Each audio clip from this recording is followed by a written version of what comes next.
Bonjour, que notre Dieu ne cesse jamais de bénir notre Église pleine de vie. Amen. Bonjour, que la grâce de Dieu inonde notre Église pleine de vie. Amen. Bonjour tout le monde, que la paix du Seigneur soit avec vous. Bonjour, portez-vous bien, que Dieu vous bénisse. Bonjour mes frères et sœurs en Jésus-Christ. Soyez tous bénis au nom puissant de Jésus-Christ de Nazareth. Amen. À très bientôt. Bonjour à tous, que le Seigneur vous bénisse. Bonjour frères et sœurs, nous vous souhaitons un très bon culte et un bon dimanche. Soyez bénis. Au revoir. Bonjour à tous. Alors voilà, ce matin, on m'a demandé de vous faire l'introduction pour ce culte de la Pentecôte. Au début, j'ai hésité à accepter parce que je me trouvais pas à la hauteur. Je me trouvais pas à la hauteur. Mais le Seigneur m'a rappelé quelque chose quand j'y réfléchissais. Et en fait, il m'a rappelé que il nous prend tels que nous sommes. Il nous prend dans son service là où on en est. Et il nous prend surtout tels que nous sommes. Parce qu'il nous connaît parfaitement. Et c'est un encouragement pour nous ce matin. Venons à lui tel que nous sommes. On n'a pas besoin de faux semblants parce que Dieu, il connaît tout.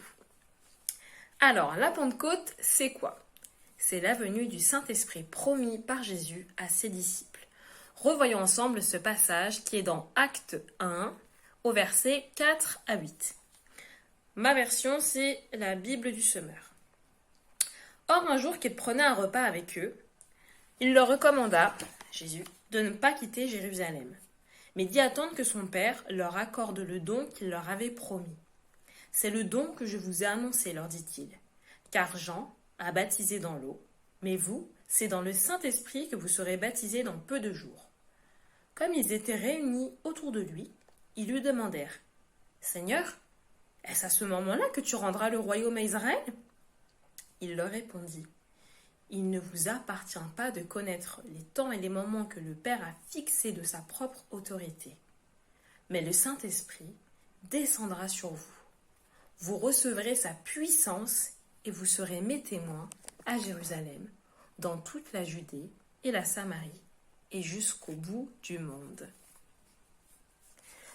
La venue du Saint-Esprit, c'est donc, d'après ce passage, une promesse, un don et un baptême. Une promesse de Dieu, tout d'abord. On le voit dans ce passage, mais aussi dans toute la parole de Dieu, la Bible. Quand Dieu promet quelque chose, il le réalise.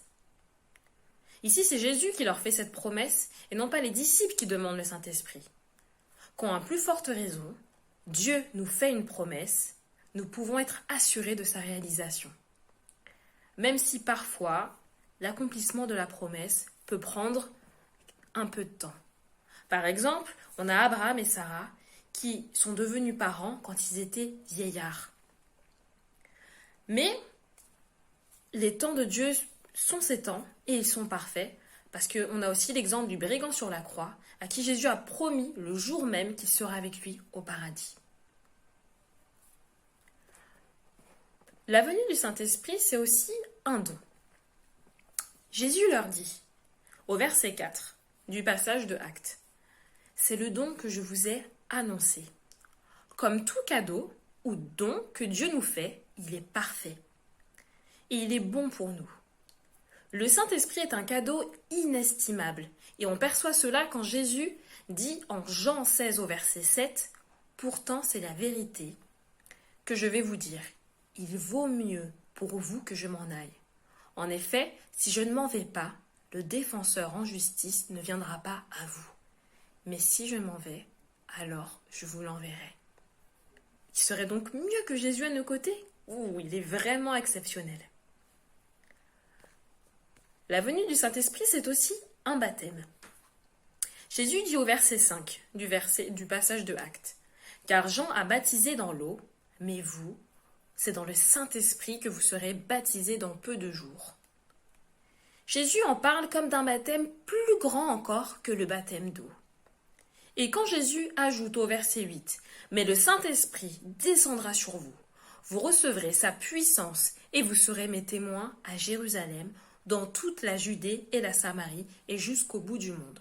On comprend la puissance et l'importance de ce baptême pour pouvoir être un chrétien qui a de l'impact pour le royaume de Dieu.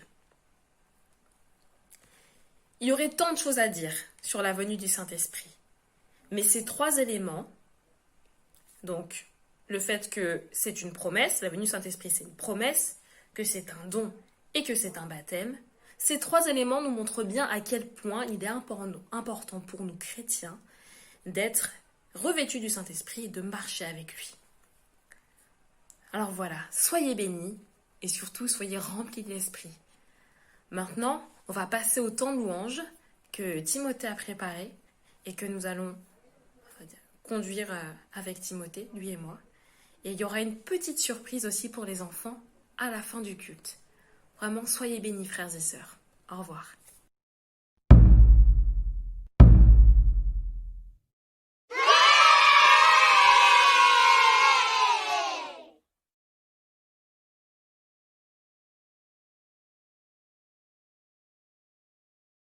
Bonjour à tous et à toutes, on se retrouve une nouvelle fois pour célébrer Dieu, qu'on puisse vraiment prendre le temps pour le célébrer ensemble, même si on n'est pas dans le même lieu, mais qu'on puisse le faire ensemble, que le peuple de Dieu puisse le chanter, le louer, l'adorer et même danser peut-être chez vous.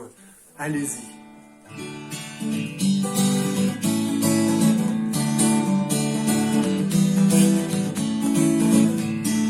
C'est le temps de célébrer notre roi des rois. C'est le temps de célébrer, mon cœur est dans la joie. C'est le temps de célébrer notre roi des rois. C'est le temps de célébrer, mon cœur est dans la joie. Que son peuple chante, que son peuple danse, que son peuple chante ses louanges. Que son peuple chante, que son peuple danse, que son peuple chante ses louanges. Hosanna, Hosanna, béni soit celui qui vient au nom du Seigneur. Hosanna, Hosanna, béni soit celui qui vient au nom du Seigneur. C'est le temps de célébrer notre roi des rois. C'est le temps de célébrer, mon cœur est dans la joie. C'est le temps de célébrer notre roi des rois. C'est le temps de célébrer, mon cœur est dans la joie. Que son peuple chante, que son peuple danse, que son peuple chante ses louanges. Que son peuple chante, que son peuple danse, que son peuple chante ses louanges. Hosanna, Hosanna, béni soit celui qui vient au nom du Seigneur. Hosanna, Hosanna, béni soit celui qui vient au nom du Seigneur. Béni soit celui qui vient au nom du Seigneur. Béni soit celui qui vient au nom du Seigneur. Amen. Comme vous le savez, c'est le week-end de Pentecôte. Et durant ce week-end de Pentecôte, Dieu a fait une promesse. Et il a dit qu'une force allait venir pour accompagner les disciples. Et cette force, c'était le Saint-Esprit. Et chaque chose que le Seigneur dit, ça s'accomplit en son temps. Mais on a cette certitude que sa parole est la vérité et que tout ce que sa bouche dit, sa main l'accomplit.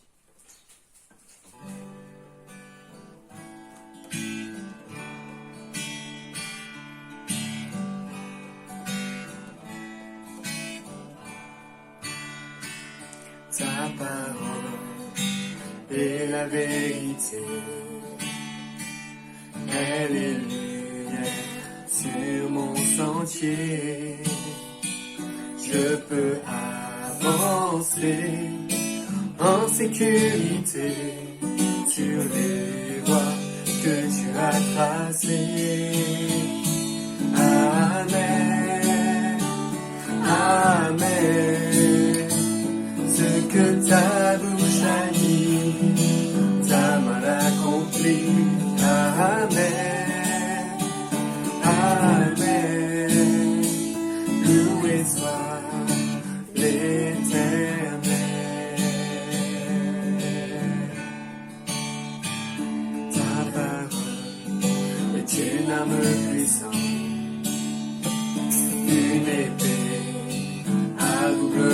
chant. En toi j'ai confiance, Dieu tout-puissant, éternel, Dieu triomphant. Amen, Amen. Ce que ta bouche a dit, ta main l'accomplit. Amen, Amen. Loué soit l'Éternel. Amen, Amen, Amen. Ce que ta bouche a dit, ta main l'accomplit. Amen, Amen. Loué soit l'Éternel. Amen, Amen, Amen. Ce que ta bouche a dit, ta main l'accomplit. Amen, Amen. Loué soit l'Éternel. Et qu'il a parlé, dès qu'il a parlé, tout a existé. Il a commandé, tout a été fait. Par l'Éternel, pendant qu'aujourd'hui, ta parole nous donne la vie. Dès qu'il a parlé, tout a existé. Il a commandé, tout a été fait. Par l'Éternel, alors comme aujourd'hui, ta parole nous donne la vie.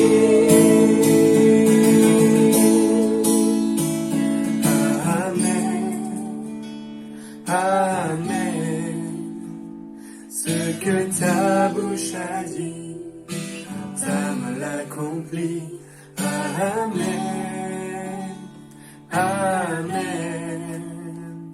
Qu'il en soit fait ainsi. Amen, Amen, Amen. Ce que ta bouche a dit, ta main l'accomplit. Oui. Amen, Amen. Qu'il en soit fait ainsi. Qu'il en soit fait ainsi. Qu'il en soit fait ainsi.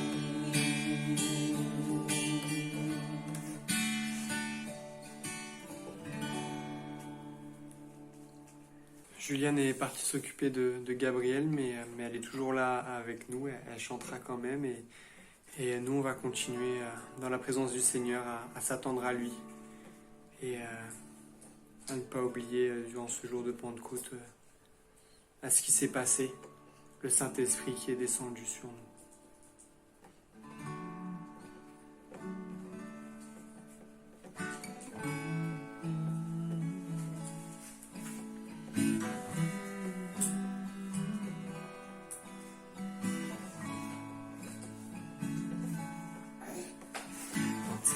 Présence, Seigneur, je m'attends à toi. J'ai soif de ta présence. Oh, Jésus, tu marches devant moi, me montrant le chemin.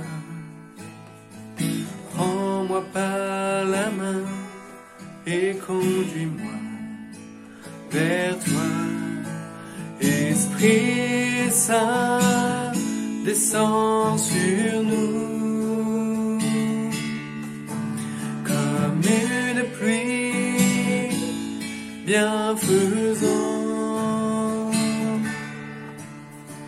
J'ouvre mon cœur à ton amour et sans crainte je te reçois dans ta présence. En ta présence, Seigneur, je m'attends à toi. J'ai soif de ta présence. Jésus, tu marches devant moi, me montrant le chemin.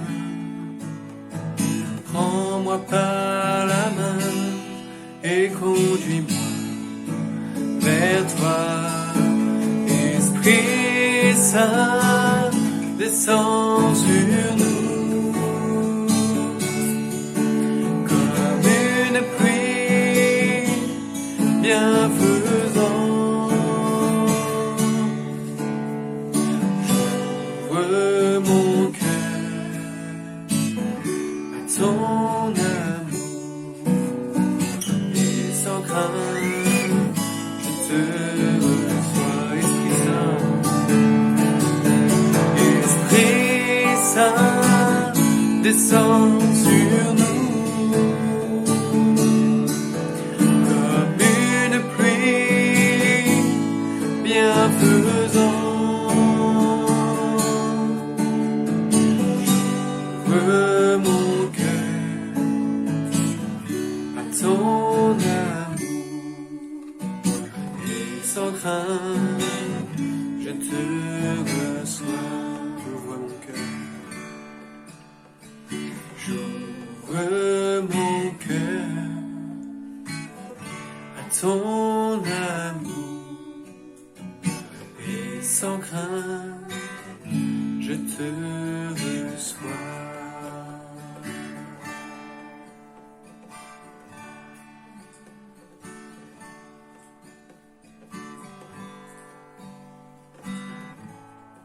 Merci Seigneur pour ton amour. Merci Saint-Esprit pour ta venue. Merci Seigneur, merci Jésus.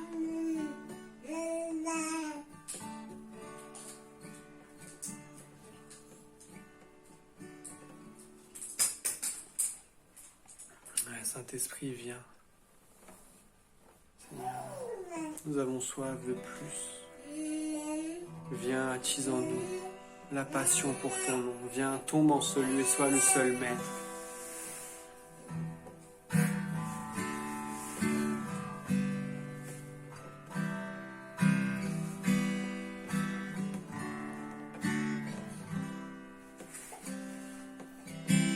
Nous avons soif de plus, souffle de Dieu, nous t'attendons.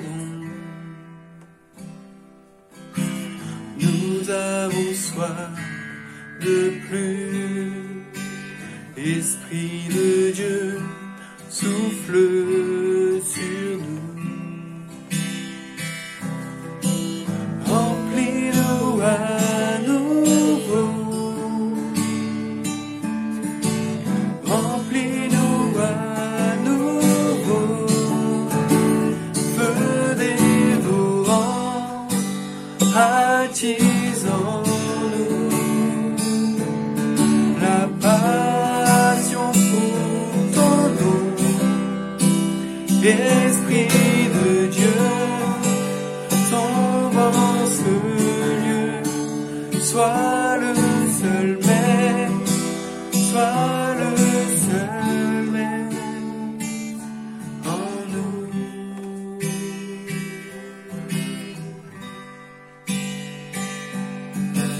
Viens comme un vent violent, nous revêtir de ta puissance.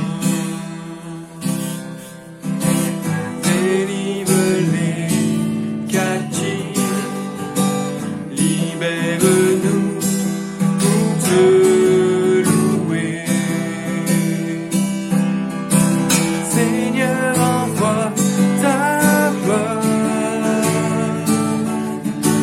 Seigneur,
Ouais, viens comme un vent violent.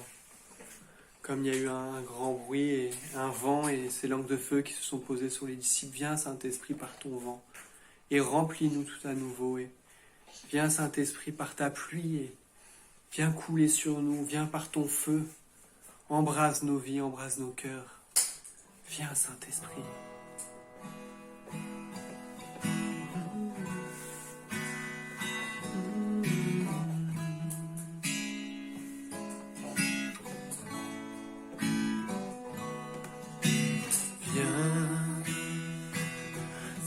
Saint-Esprit, viens par ton vent, remplir le temple que je suis.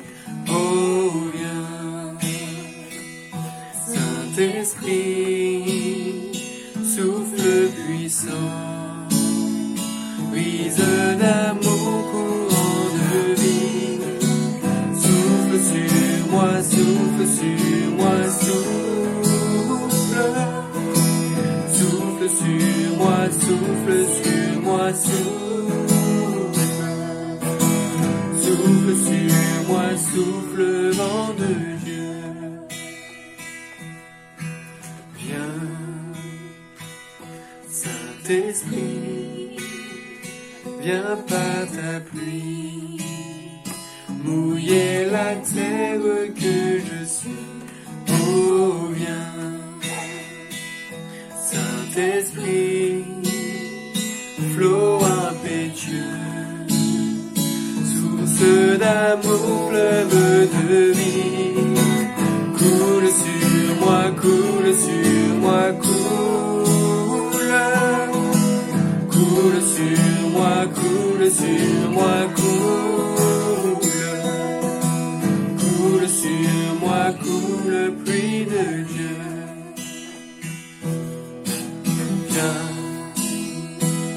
Saint-Esprit, viens par ton feu, brûler l'offrande que je suis. Oh, viens, Saint-Esprit, feu dévorant, brasier d'amour, flamme de vie. Embrase-moi, embrase-moi, brûle. Embrase-moi, embrase-moi, brûle. Embrase-moi, brûle, feu de Dieu. Embrase-moi, Saint-Esprit. Embrase-moi, embrase-moi, brûle. Embrase-moi, embrase-moi, brûle. Embrase-moi, brûle, feu de Dieu. Souffle sur moi, souffle sur moi, souffle sur moi, souffle. Souffle sur moi, souffle sur moi, souffle. Souffle sur moi, souffle vent de Dieu. Coule sur moi, coule sur moi, coule sur moi, coule. Coule sur moi, coule sur moi, coule. Coule sur moi, coule, pluie de Dieu.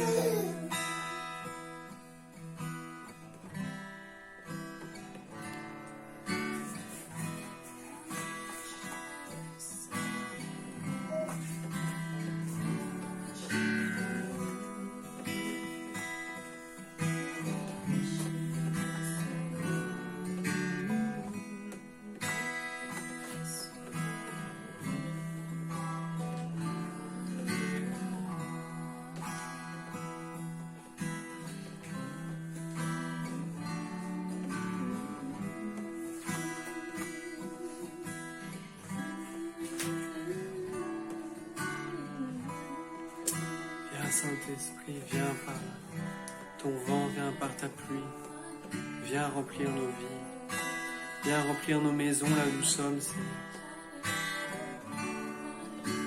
Et embrase-nous.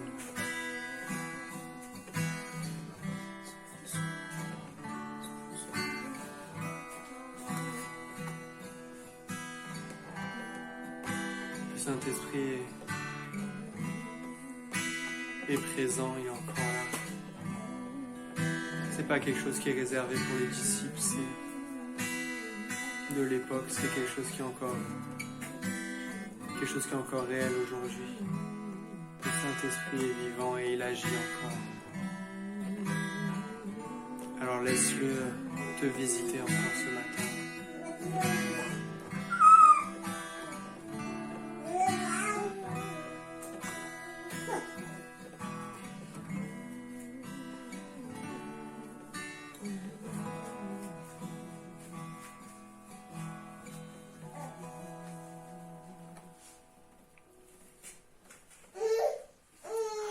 Que vous puissiez vraiment rester attentif à ce que le Saint-Esprit a à vous dire, attentif à son action. Et je vais maintenant laisser la parole à Charles qui va vous enseigner maintenant.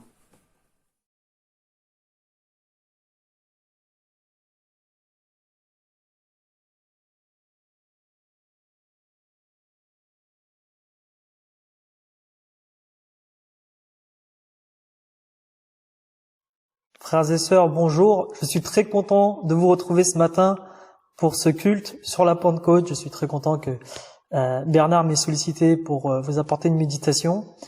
Alléluia, c'est une grâce toujours de servir le Seigneur, en particulier de porter la parole. J'ai enfin l'occasion de vous montrer la salle de culte à Paimpol. Voilà, c'est assez sympa, vous voyez. Il y a beaucoup de bois, c'est très ancien. La salle, elle est quasiment telle qu'elle était en 1930 avec les mêmes bois. Voilà, ça fait bientôt 90 ans. Et le ministère se passe bien ici. Tout simplement, très courtement pour quelques nouvelles. On va se concentrer sur la parole. Ce matin, on va méditer sur Actes chapitre 2 pour parler de la Pentecôte. Je crois que ce chapitre, nous le lisons, nous le relisons. Et à chaque fois, le Seigneur peut nous renouveler, nous encourager, nous fortifier pour sa gloire, avec ce passage en particulier chaque année au moment de la Pentecôte. Le Saint-Esprit est avec nous, même à distance, il est avec toi au moment où tu te trouves. Et je vais prier, Seigneur, ouvre nos oreilles spirituelles, ouvre nos cœurs afin que nous recevions ta parole avec humilité, avec reconnaissance, et donne-nous de la mettre en pratique dans nos vies pour la gloire de ton nom. Amen. Il y a quelques années, en fin de soirée, lors d'un mariage, une demoiselle d'honneur est venue me voir et elle m'a dit, Charles, j'ai parlé avec la maman de la mariée et elle m'a dit quelque chose d'assez surprenant. Alors je lui dis quoi? Et là, je vous le dirai après. Voilà, ça me fait rire. Ça me permet d'avoir aussi votre attention. Le titre de ce matin, c'est « Le Saint-Esprit nous donne le zèle pour glorifier Jésus ». Je répète, le Saint-Esprit nous donne le zèle pour glorifier Jésus. On va méditer sur Actes chapitre 2 et on va parler, je vais dire ça comme ça, d'un effet de la Pentecôte, d'une conséquence de la Pentecôte que nous voyons dans ce texte. Alors le titre, c'est « Le Saint-Esprit nous donne le zèle pour glorifier Jésus ». Je vais juste définir un petit peu ce que c'est que le zèle. Le zèle, c'est une vive ardeur à servir la cause de Dieu. Une vive ardeur à servir la cause de Dieu, c'est un dévouement, un empressement. Le contraire du zèle, c'est le laisser aller. C'est être négligent. C'est être froid pour le Seigneur, presque indifférent. Quand on parle de zèle, on utilise souvent des expressions comme être chaud, être bouillant. Il est question d'une certaine passion, voire même parfois d'une énergie qui déborde. Vous pouvez penser à Jésus quand il est dans le temple, en Jean chapitre 2, il renverse des tables dans le temple, il le fait avec zèle. On va lire ce passage, et avant de le lire, j'aimerais qu'on puisse se conditionner. Tu n'es pas chrétien. Tu es un juif, un hébreu du 1er siècle. Tu ne connais pas le Nouveau Testament, tu ne vas pas à l'église, mais tu vas à la synagogue. Tu connais l'Ancien Testament, assez bien. Tu sais qu'il y a eu un grand roi David, un grand roi Salomon. Tu sais qu'un jour, Dieu enverra son Messie qui sera un nouveau grand roi et tu l'attends. Tu sais également que le jour où Dieu donnera son esprit, la fin du monde est proche. Ça, c'est dans le livre de Joël. Le jour où Dieu donnera son esprit, le jour où il le déversera sur les hommes, la fin du monde se rapproche. Voilà, tu es un Hébreu du 1er siècle et tu te trouves à Jérusalem pour la fête de la Pentecôte.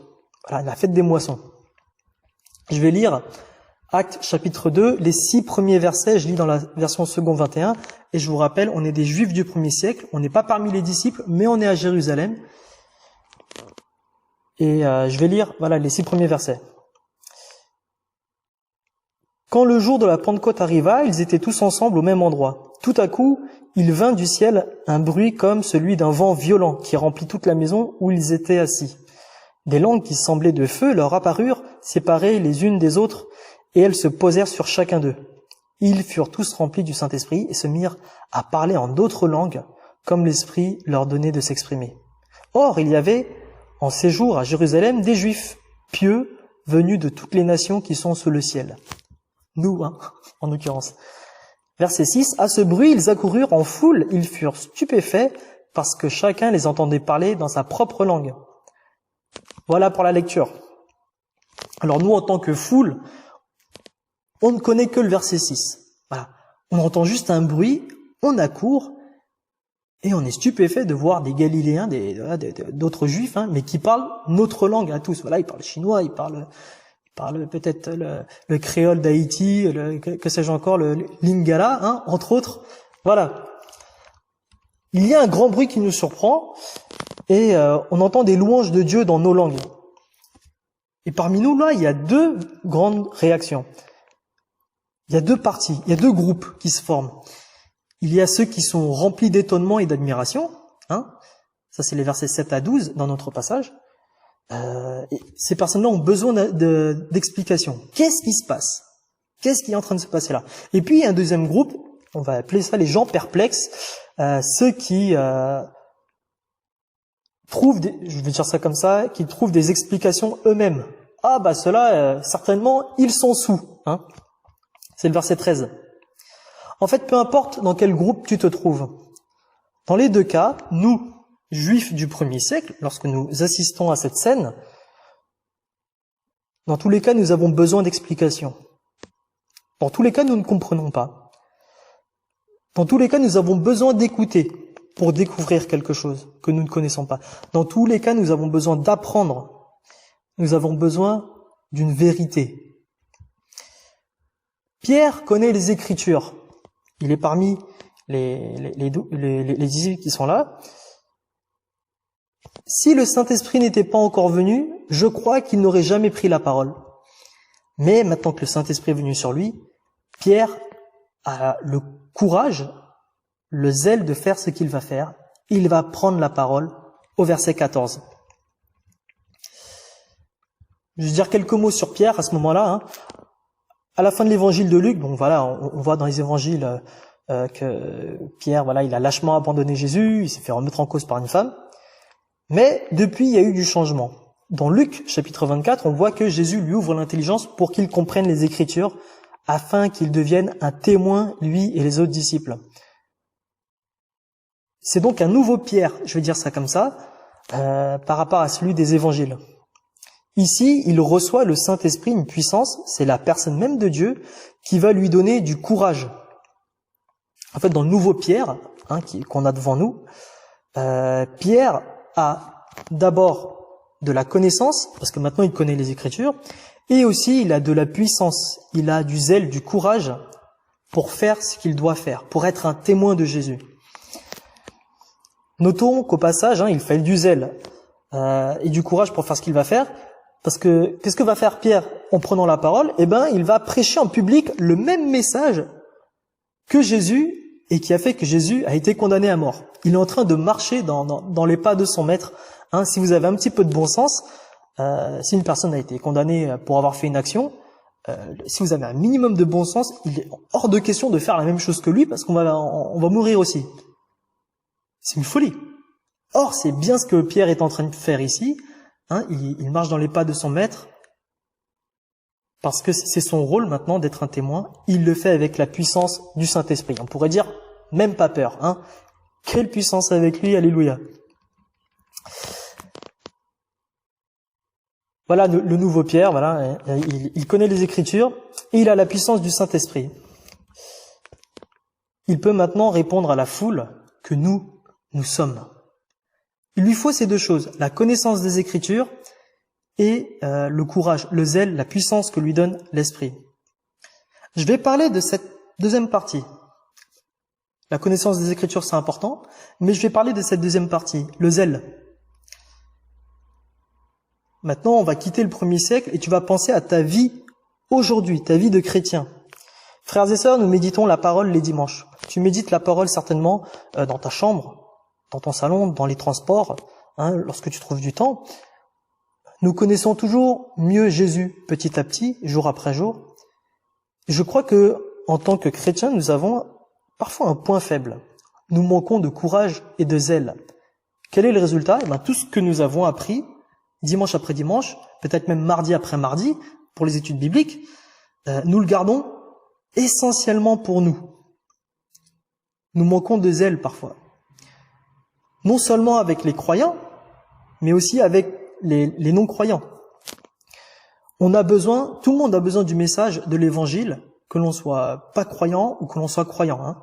C'est ça que je veux dire. Je reviens à l'histoire que je vous ai racontée au début. Qu'est-ce qu'a dit la mère de la mariée à la demoiselle d'honneur? Elle a dit, une fois que le mariage était fini, « Ouf, c'est la fin d'une malédiction ». Alors cette sœur, que l'on va appeler Martine par exemple, n'a rien répondu sur le coup, hein. Il valait mieux rien dire, voilà, c'est un jour de mariage, c'est un jour de fête. Et puis plusieurs jours après, Martine, je ne sais pas comment, mais elle a fait comprendre la chose suivante à la mère de la mariée. Voilà, la moto est passée. Elle a fait comprendre la chose suivante. Oui, ta fille était célibataire. Oui, cela te rendait triste, certainement. Mais le célibat n'est pas une malédiction. Le célibat n'est pas une malédiction. Et c'est ça qu'elle a dit à la mère de la mariée. Alors, bien sûr, frères et sœurs, le mariage, c'est une institution de Dieu, hein, on le sait bien. Je vous renvoie vers Genèse chapitre 2. Nous le savons bien, le célibat est un don aussi. Dieu permet le célibat, c'est un don. Entre le célibat et le mariage, Dieu n'aime pas plus ou moins une des deux parties, les gens mariés ou les célibataires. Dieu ne bénit pas plus les mariés que les gens célibataires. Tout simplement, Dieu les bénit différemment. C'est très important, hein, cette partie-là. Si tu es célibataire, par exemple, c'est pas une malédiction. Sache que, en quelque sorte, je peux le dire une bénédiction, hein, parce que, par exemple, les mariés traversent des périodes difficiles. Ça arrive, des périodes difficiles dans un couple. C'est pas toujours rose. Hein, les difficultés sont courantes. Et c'est pas parce qu'on est chrétien qu'on est à l'abri de cela.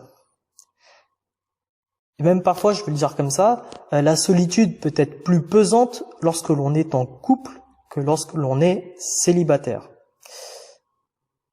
En fait, à la mère de la mariée, Martine a rappelé une vérité.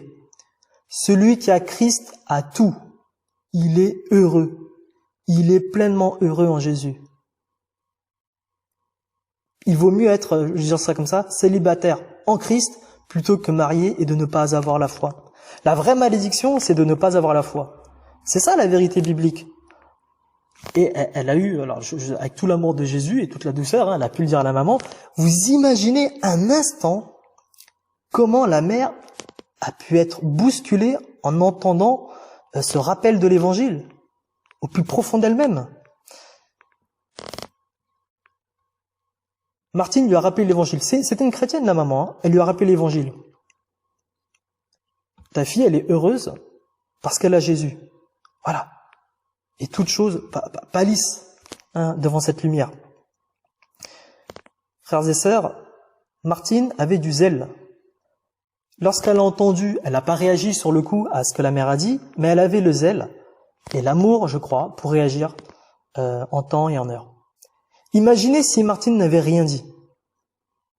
Imaginez ce qui se serait passé. Alors par la grâce de Dieu, c'est pas ce qui s'est passé, hein.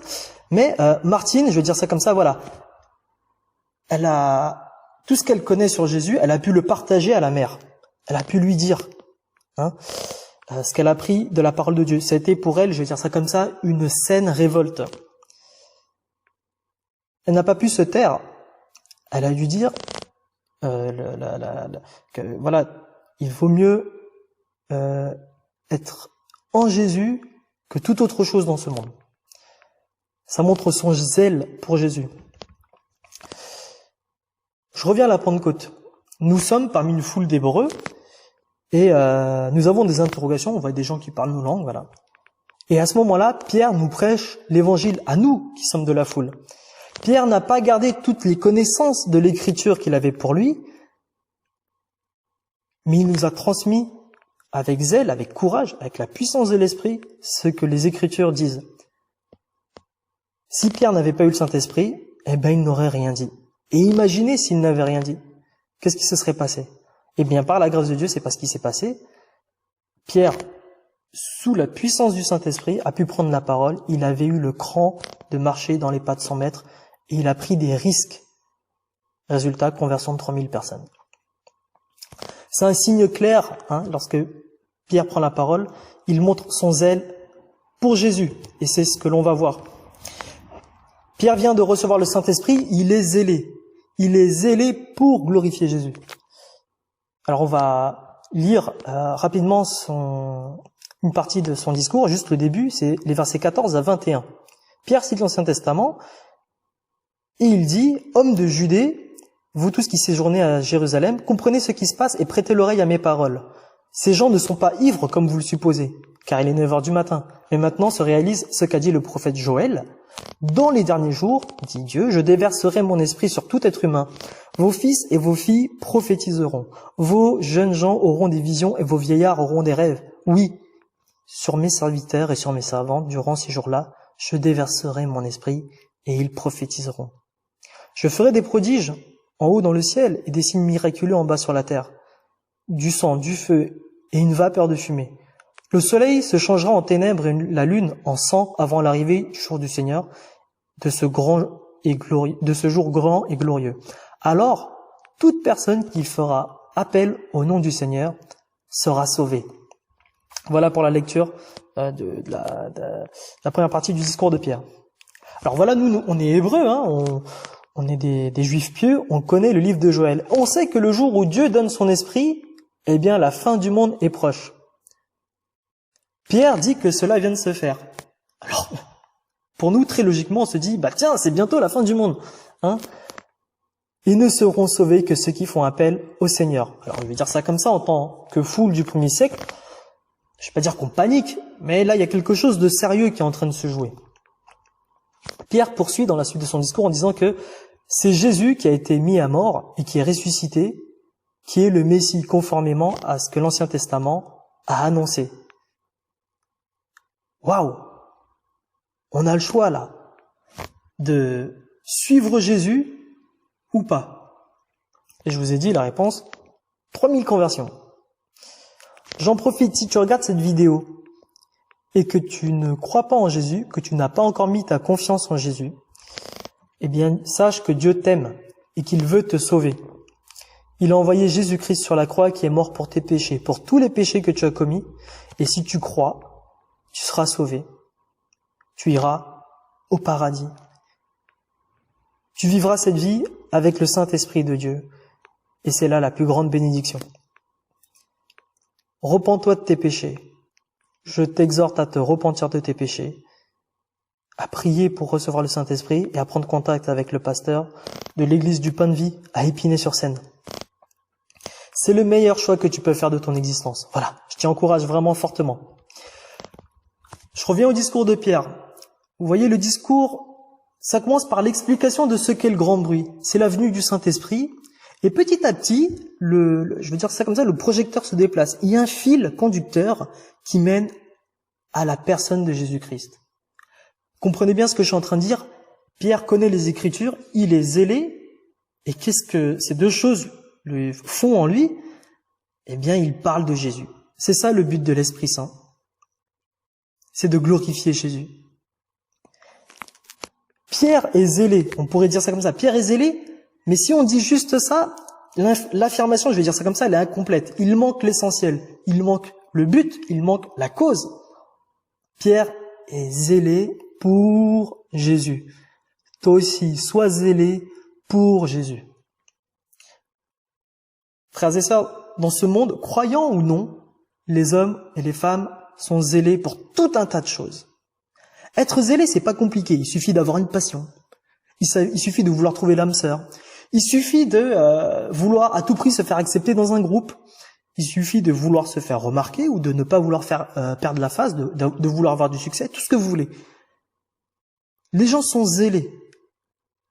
Soyons zélés pour Jésus. Et ça, c'est le Saint-Esprit qui le permet.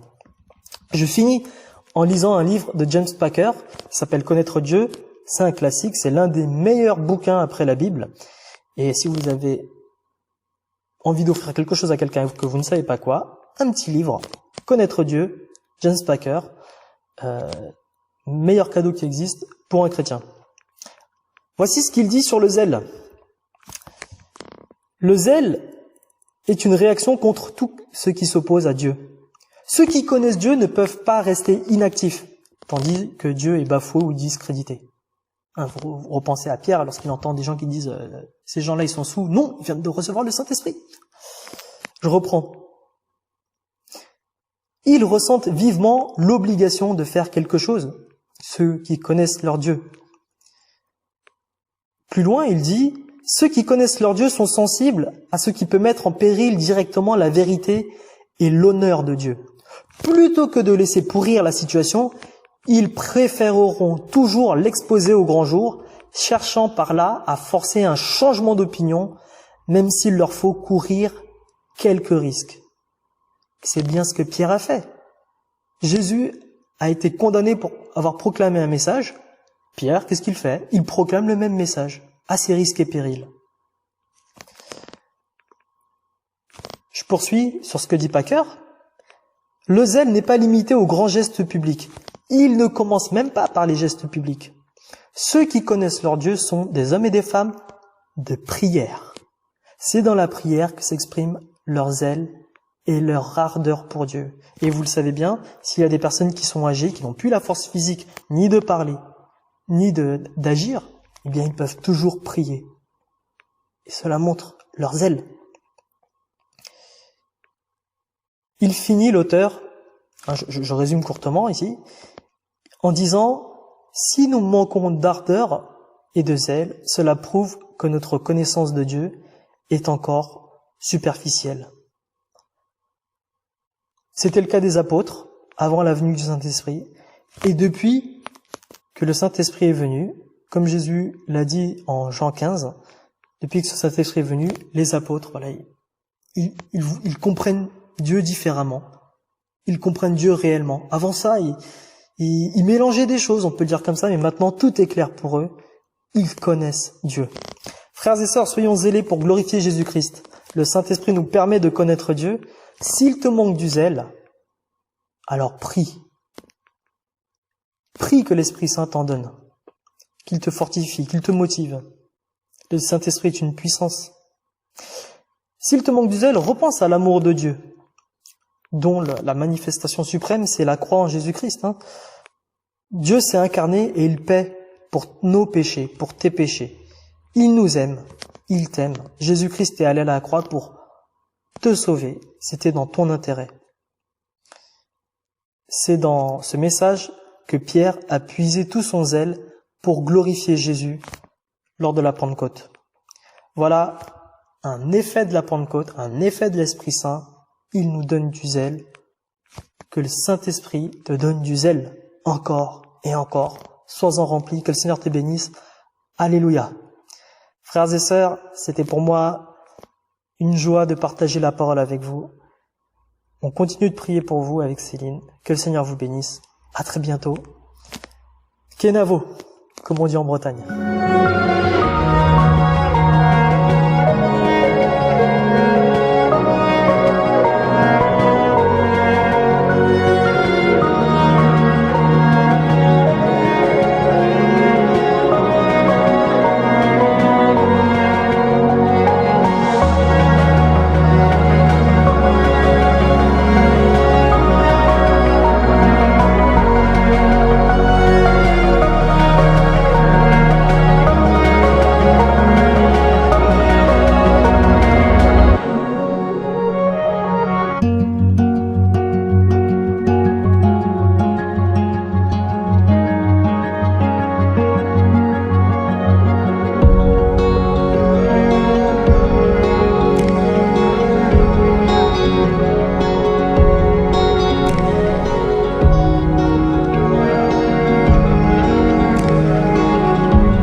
savez, c'est le jour de la Pentecôte.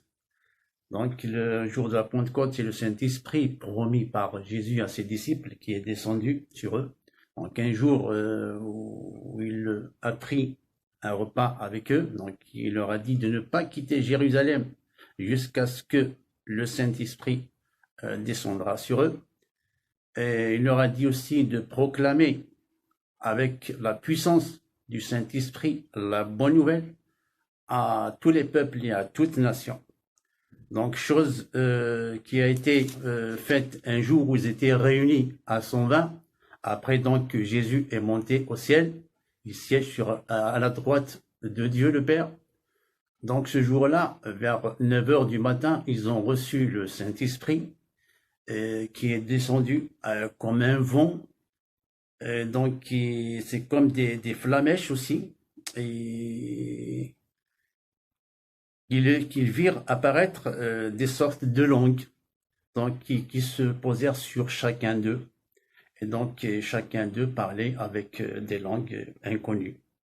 Donc, chose que les autres Juifs, à cette époque-là, donc, ils étaient étonnés de ce qui se passe. Donc, après, chacun d'eux dit des choses comme ils le sentaient. Les uns étaient étonnés, donc ils voyaient un miracle de Dieu qui descendait du ciel, et les autres, ils disaient que ils étaient ivres. Et puis, Pierre, qui est aussi rempli du Saint-Esprit, sortait vers eux et leur dit ce qui se passe. Et il leur proclamait la bonne nouvelle avec puissance, avec force, avec assurance, que c'est Jésus qui leur a donné le Saint-Esprit, qui leur a promis.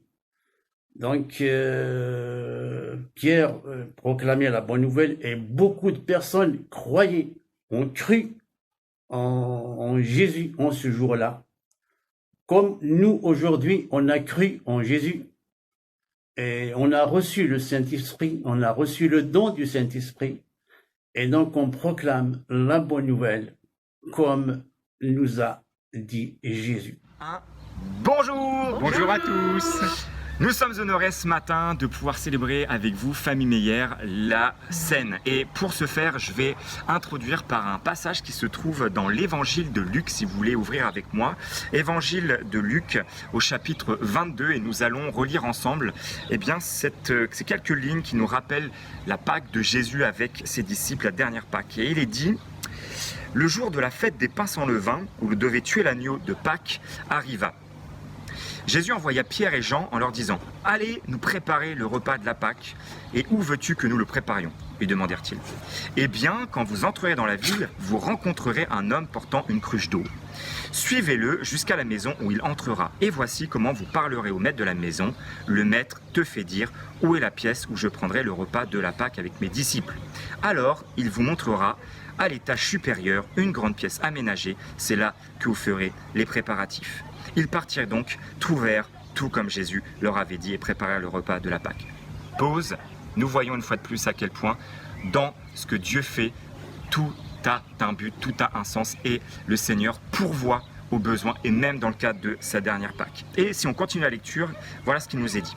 Quand ce fut l'heure, Jésus se mit à table avec les apôtres et il leur dit: « J'ai vivement désiré célébrer cette Pâque avec vous, avant de souffrir. En effet, je vous le déclare, je ne la mangerai plus jusqu'au jour où tout ce qu'elle signifie sera accompli dans le royaume de Dieu. » Puis il prit une coupe, prononça la prière de reconnaissance et dit: « Prenez cette coupe et partagez-la entre vous, car, je vous le déclare dorénavant, je ne boirai plus du fruit de la vigne jusqu'à ce que le royaume de Dieu soit établi. » Ensuite, il prit du pain, remercia Dieu, le partagea en morceaux, qu'il leur donna en disant: « Ceci est mon corps qui est donné pour vous, faites cela en souvenir de moi. » Après le repas, il fit de même pour la coupe en disant: « Ceci est la coupe de la nouvelle alliance conclue par mon sang qui va être versé pour vous. » Nous allons prier, vivons-le vraiment comme ce temps de commémoration, de communion avec notre Seigneur Jésus-Christ qui aujourd'hui est ressuscité et qui vit en nous à travers son esprit.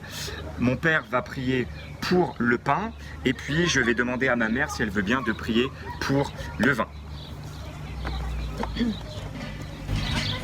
Notre Dieu, nous te remercions parce que tu as donné ta vie pour nous et nous te rendons grâce parce que par ton esprit, c'est jour après jour que tu nous assures ta présence à nos côtés. Ce pain en est le symbole. Amen. Amen. Nous te remercions, Seigneur, d'avoir donné ta vie pour nous. Merci pour ce vin qui nous rappelle combien tu as souffert. Seigneur, tu t'es donné sans rien retenir, Seigneur. Et nous sommes fiers de pouvoir être conviés aussi à ta table aujourd'hui, pouvoir partager ces éléments, Seigneur, tous ensemble, pour te louer et te bénir. Amen. Amen. Amen. Alors, hop.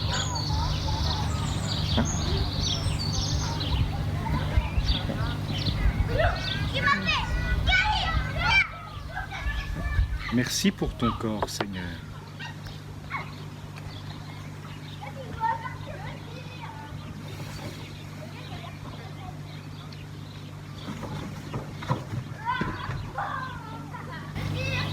Voici le vin, symbole de la nouvelle alliance.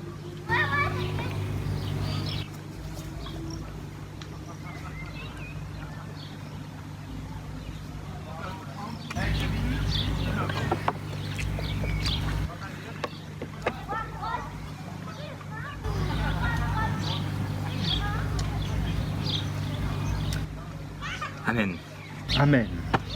Bonne fin de culte à chacun et nous passons maintenant à la place à Mohamed et à Siba pour un chant pour conclure ce temps de Sainte Seine.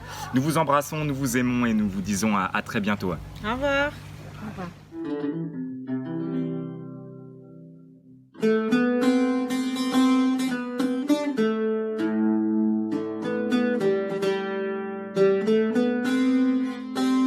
Proclamez la bonne nouvelle, aimez-vous les uns les autres, parole de Dieu comme est belle, transmise par les saints apôtres.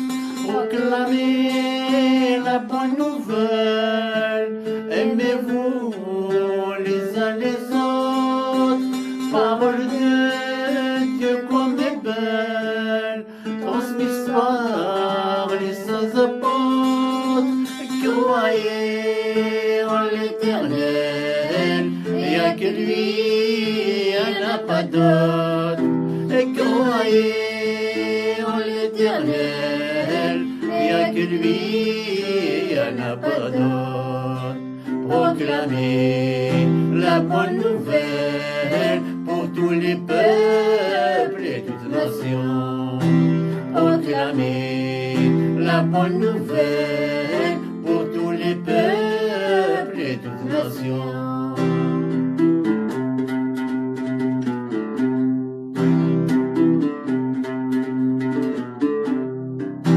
Proclamez la bonne nouvelle, aimez vos frères comme ils sont, et soyez toujours fidèles, être prêts pour le pardon.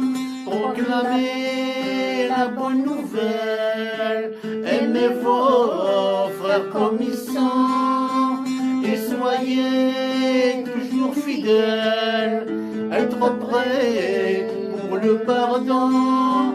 Évitez toutes les querelles, nous sommes tous sauvés par son sang. Évitez toutes les querelles, nous sommes tous sauvés par son sang. Proclamez la bonne nouvelle pour tous les peuples et toutes nations. Proclamez la bonne nouvelle pour tous les peuples et toutes nations.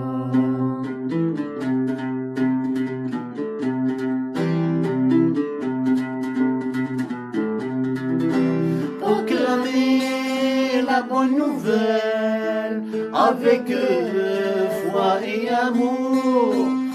Rendez grâce à l'Éternel, remerciez le nuit et jour, proclamez la bonne nouvelle avec foi et amour. Rendez grâce à l'Éternel, remerciez le nuit et jour. Par sa parole fait appel, droit sans faire de détour. Par sa parole fait appel, droit sans faire de détour. Proclamez la bonne nouvelle pour tous les peuples et toutes nations. Proclamez la bonne nouvelle pour tous les peuples et toutes nations. Proclamez la bonne nouvelle pour tous les peuples et toutes nations. Dieu vous bénisse. Merci à tous ceux qui ont préparé ce temps de culte et en particulier à Charles depuis Paimpol. Vous avez certainement entendu l'annonce du gouvernement autorisant la réouverture des lieux de culte. Si elles se font, elles doivent être accompagnées des mesures sanitaires. La principale difficulté est la question de la distanciation et le nombre de mètres carrés par personne. À ce jour, notre salle, et elle fera toujours le même surface, 131 mètres carrés, et nous pourrions accueillir légalement 34 personnes, puisqu'il est exigé 4 mètres carrés pour une personne. Nous pouvons accueillir donc environ 34 personnes. À ceci, on pourrait rajouter 4 personnes pour la louange, 1 personne ou 2 pour la technique. Mais il nous faut réfléchir à toutes ces dispositions. Le conseil va se réunir ce lundi et nous vous tiendrons au courant des décisions que nous prendrons et comment éventuellement un retour dans les locaux pourra se faire. Je ne crois pas qu'il faut se précipiter, mais il ne faut pas non plus retarder à l'infini. Pour cette semaine, nous allons continuer les rencontres de maison sur Zoom, les partages bibliques qui se font de cette manière-là. Et je vous rappelle que vendredi, donc qui est notre journée de jeûne et de prière, et elle se termine par une réunion aussi sur Zoom à partir de 18 h. Merci pour votre fidélité. D'autre part, nous voulons et nous aimerions avoir votre avis sur l'utilisation future de notre site internet. Pour faciliter cet échange, nous avons créé un sondage qui est sur le site et que vous trouverez sous le lien en dessous de cette vidéo du culte. Et il pourra être rempli en quelques minutes et votre avis nous est précieux pour préparer l'avenir, mais qu'on puisse le faire ensemble. Je ne sais pas si, mais je pense que tout le monde l'a vu sur le groupe WhatsApp de l'église. Eh bien, nous avons fêté cette semaine l'anniversaire de Fabienne. Mais nous ne voulons pas oublier tous ceux et toutes celles qui sont nés durant ce mois de mai, joli mois de mai. Hein. Et il y a des plus jeunes comme il y a des plus âgés. Et nous voulons leur souhaiter à tous un bon anniversaire. Voilà, je crois que j'ai terminé pour ce temps d'annonce. Et vous savez qu'il fait beau temps. Les nouvelles dispositions, c'est que l'Île-de-France est en orange et donc on peut commencer à se déplacer un peu plus loin. Les parcs, normalement, vont réouvrir. Eh bien, je vous souhaite de prendre du bon temps, en tout cas cet après-midi, pour prendre l'air dans les lieux qui vous entourent. Mais avant de vous terminer, j'aimerais simplement demander la bénédiction. Seigneur, nous voulons te remercier parce que tout au long de ce temps de confinement, tu n'as pas été absent ni de nos maisons, ni de la maison de nos cœurs, ni de nos maisons physiques. Et Seigneur, nous te remercions parce que c'était aussi un lieu, des lieux et des moments de la révélation. Seigneur, nous croyons que c'est une étape vers quelque chose de plus grand. Nous croyons que c'est aussi une étape dans l'annonce de l'Évangile dans notre nation. Et nous te prions pour que ta voix se fasse entendre maintenant et que ton appel dans notre nation, qui a retenti d'une manière ou d'une autre, peut-être parfois de faible portée, mais de plus grande portée aussi, nous voulons vraiment qu'il y ait aussi des réponses, une forme de moisson d'hommes et de femmes qui se confient en toi pour leur avenir. Seigneur, je te prie pour toutes nos familles qui formons l'Église, une partie de l'Église à Épinay. Je te prie vraiment que tu nous gardes, que tu les bénisses, Seigneur, petits et grands. Et que le moment de se rassembler qui approche, nous puissions tous nous retrouver, ou peut-être en partie, mais où nous puissions nous retrouver avec un nouveau zèle, des cœurs aimants, et de pouvoir ainsi continuer de porter ce témoignage dans les lieux où tu nous as implantés. Seigneur, nous te demandons vraiment que ta paix garde nos cœurs et que la vie de l'Esprit, alors que nous sommes dans ce temps de Pentecôte, que la vie de ton Saint-Esprit soit déversée sur chacun de nous avec abondance et qu'elle nous fasse porter du fruit pour ta gloire. Et nous voulons honorer Jésus dans la puissance du Saint-Esprit. Amen. Et je vous souhaite un bon dimanche.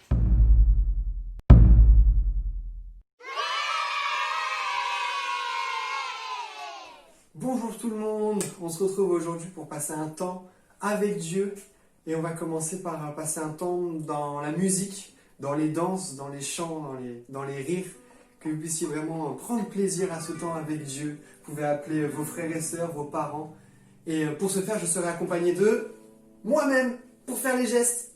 Alors je compte sur vous pour les faire aussi avec moi et qu'on puisse tout simplement passer un bon moment avec Dieu.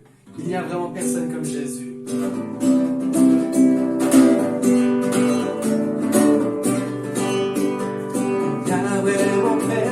Comme Jésus, il n'y a vraiment personne comme Jésus, il n'y a vraiment personne comme Jésus, il n'y a vraiment personne comme lui. J'ai cherché, personne, j'ai fouillé, personne, j'ai tourné, personne, il n'y a vraiment personne comme lui. Il n'y a vraiment personne comme Jésus. Il n'y a vraiment personne comme Jésus. Il n'y a vraiment personne comme Jésus. Il n'y a vraiment personne comme Jésus. Il n'y a vraiment personne comme lui. J'ai cherché, personne. J'ai fouillé, personne. J'ai tourné, personne. Il n'y a vraiment personne comme j'ai cherché, personne. J'ai fouillé, personne. J'ai tourné, personne. Il n'y a vraiment personne comme lui.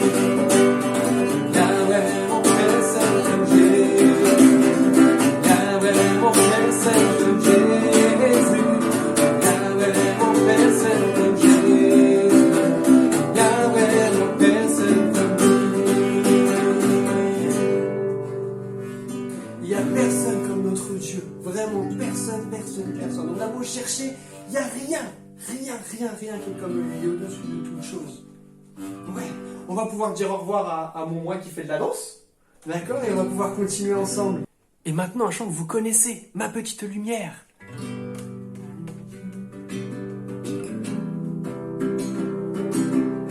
Ma petite lumière, je la ferai briller. Ma petite lumière, je la ferai briller.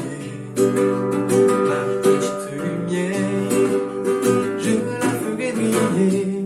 Chaque jour, et de toute manière, je ferai briller ma petite lumière, ma petite lumière. Ma petite lumière, je la ferai briller. Ma petite lumière, je la ferai briller. Ma petite lumière, je la ferai briller. Chaque jour, et de toute manière, je ferai briller ma petite lumière. Lundi, j'ai son amour immense. Mardi, me donne sa puissance. Mercredi, me remplit de sa paix. Jeudi, il m'enseigne à prier. Vendredi, je grandis dans la foi. Samedi, il me remplit de sa joie. Dimanche, je faire briller ma lumière. Ma petite lumière, je la ferai briller.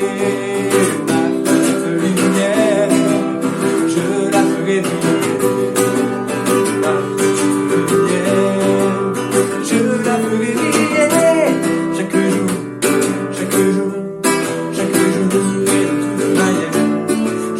briller ma petite lumière chaque jour, chaque jour, chaque jour, chaque jour, de toute manière.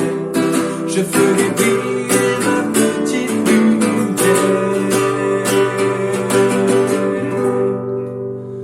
Waouh! Que nous puissions vraiment faire briller notre lumière partout autour de nous. Dans notre famille, avec nos amis, avec nos voisins. Que notre lumière, la lumière qui vient de Dieu, elle puisse briller en nous. Vraiment, c'est ce que je vous souhaite. Et maintenant, on va passer un petit temps dans la parole de Dieu.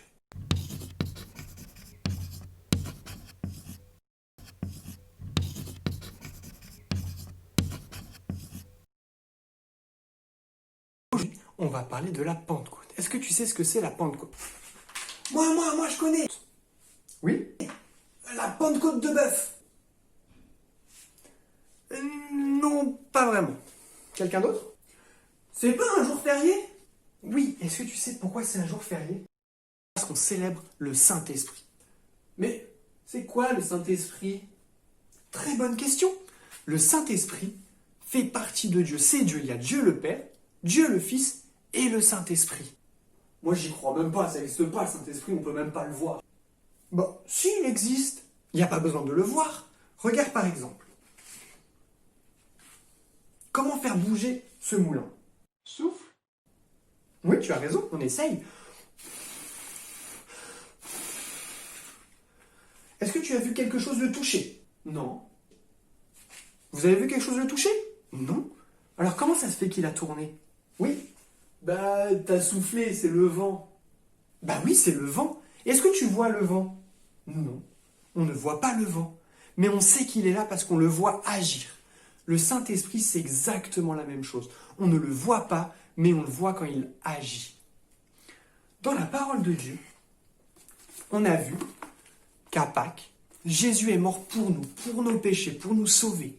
Mais 3 jours plus tard, il est ressuscité, il est revenu à la vie. Et pendant qu'il était revenu à la vie, il a discuté avec ses disciples et il leur a dit, c'est écrit dans la parole de Dieu. Je vais vous le lire, c'est dans Actes. Vous recevrez une puissance, le Saint-Esprit viendra sur vous. Jésus ne les a pas laissés tout seuls. Au moment de l'ascension, quand Jésus est remonté, il a dit à ses disciples, je ne vous laisse pas tout seul, vous allez recevoir le Saint-Esprit. Alors qu'est-ce qu'ils ont fait, les disciples? Eh bien, ils sont allés dans une pièce, dans une chambre haute. Ils étaient tous là réunis et ils ont prié, ils ont prié, ils ont prié. C'est toujours dans la parole de Dieu, toujours dans Actes. On va le lire.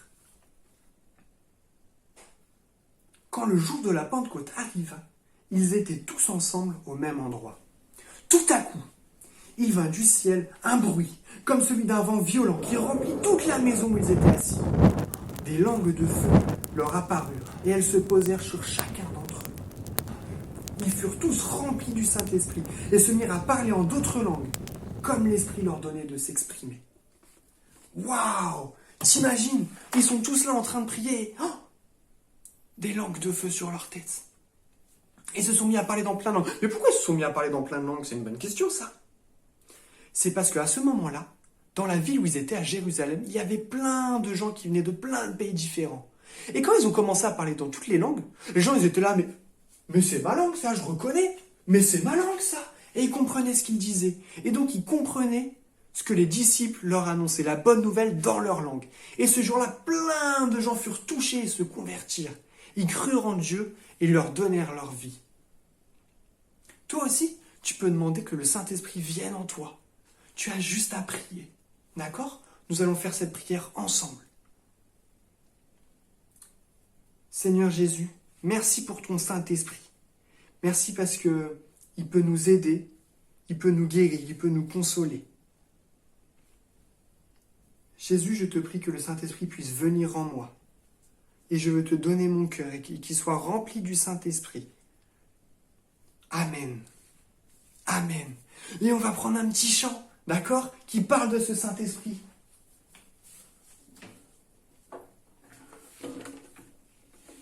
Qui dit, mais vous le connaissez celui-là aussi, avec des gestes aussi. On fait appel à moi-même pour les gestes peut-être, non? Ouais, on va faire ça. Eh oh, tu peux venir? Eh ben voilà. Vous connaissez tous ce chant. Quand l'Esprit de Dieu habite en moi, je chante comme David. Quand l'Esprit de Dieu habite en moi, je chante comme David. Je chante, je chante, je chante comme David. Je chante, je chante, je chante comme David. Je danse quand l'Esprit de Dieu habite en moi, je danse comme David. Quand l'Esprit de Dieu habite en moi, je danse comme David. Je danse, je danse, je danse comme David.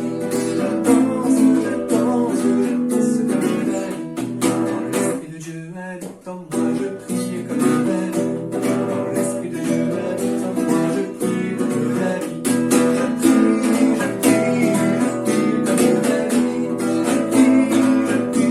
Je prie comme David. Quand l'Esprit de Dieu habite en moi, je saute comme David. Quand l'Esprit de Dieu habite en moi, je saute comme David. Je saute, je saute, je saute comme David. Je saute, je saute, je saute comme David. Quand l'Esprit de Dieu habite en moi, je prie comme David. Quand l'Esprit de Dieu habite en moi, je prie comme David.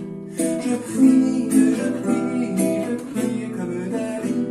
Je prie, je prie, je prie comme David.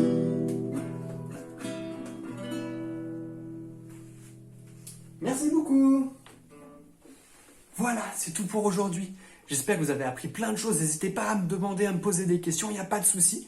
Ou demandez peut-être à quelqu'un dans votre église, votre moniteur, ou quelqu'un qui connaît Dieu, ou quelqu'un dans votre famille. N'hésitez pas, demandez-leur. Et priez pour recevoir le Saint-Esprit qui va vous accompagner, vous aider et vous consoler. Et je vous dis à bientôt. Au revoir.